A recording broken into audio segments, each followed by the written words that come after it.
Welcome to Sword and Scribe, a channel dedicated to the lore, history, and deeds of one of the most prolific factions to ever rise in the wasteland, the Brotherhood of Steel.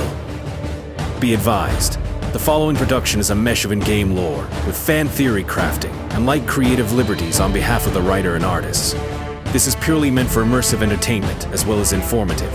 Our hope is to immerse you within the amazing world of Fallout, through the ranks and files of the best faction there is, and provide a fresh take on the lore that Black Isle Studio, Bethesda Softworks, and Interplay gave the gaming community. Thank you for your support and enjoy the show.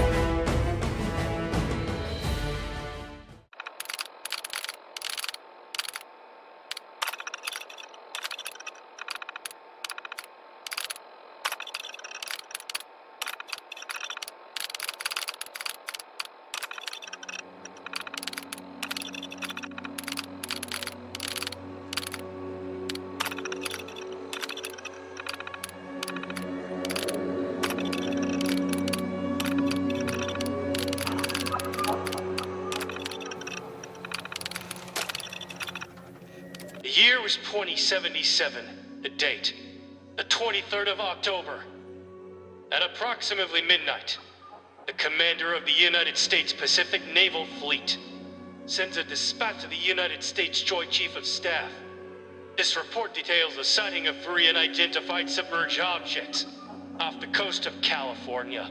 3 hours later, the United States Air Force satellite array picks up a squadron of planes off the coast of the Bering Strait. In the 6 hours following the Air Force report, an integrated operational nuclear detection system reports 4 separate nuclear launches. The Pentagon raises the national alert to DEFCON 2. Both the National Guard and the National Catastrophe Relief Auxiliary are given 30 minutes from the United States Defense Intelligence Agency to prepare for an incoming nuclear strike, while the National Guard and NCRA rushes into mobilization.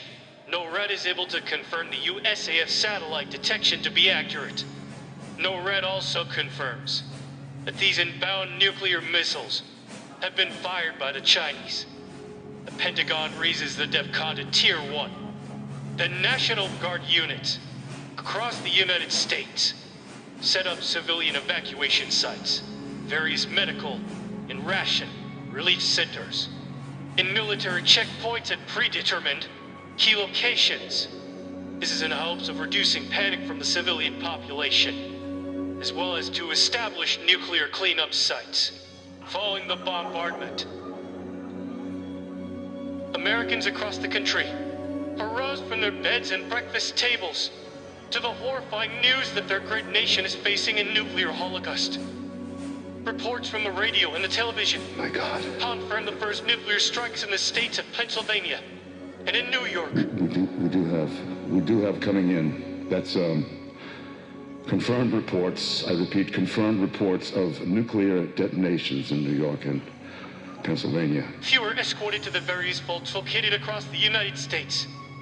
But these lucky few will not be enough to stop the catastrophic loss of human life seen on that grim and terrible day. The innumerable mushroom clouds rise like pillars of hellfire across the landscape. A tidal wave of heat and radiation turn all living beings into piles of burning bone and heats of white ash.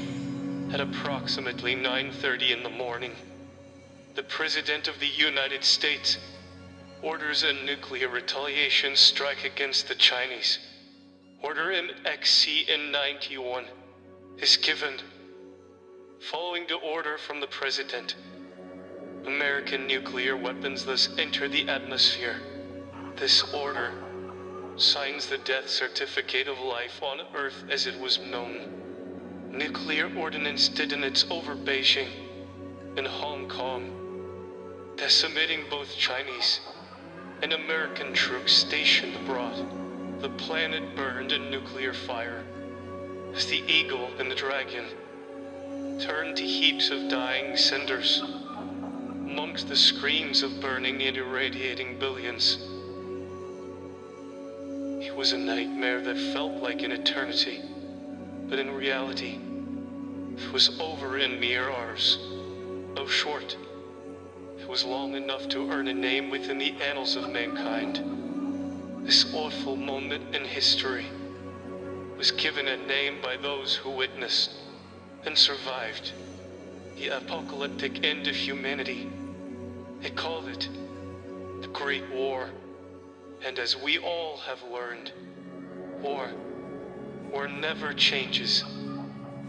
The Paladin requested that I document my memories of that fateful morning for the cataloging of history, so that the brothers to come may know the truth.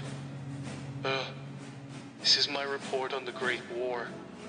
My name is Blake Driving Hawk, former U.S. Army Ranger, 75th Ranger Regiment, and possibly last living member of the Sioux Tribe. Scribe, Brotherhood of Seal, signing off ad Victoriam.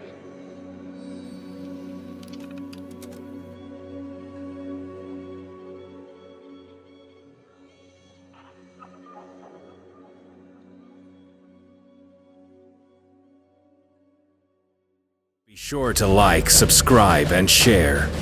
If you enjoyed our production, it is greatly appreciated. A portion of any proceeds made will be donated to a charity supporting combat veterans and any of those afflicted by the tragedies of war. If you know of a brother or sister in need, reach out for support. We are all in this wasteland struggle together. And remember, ad Victoriam.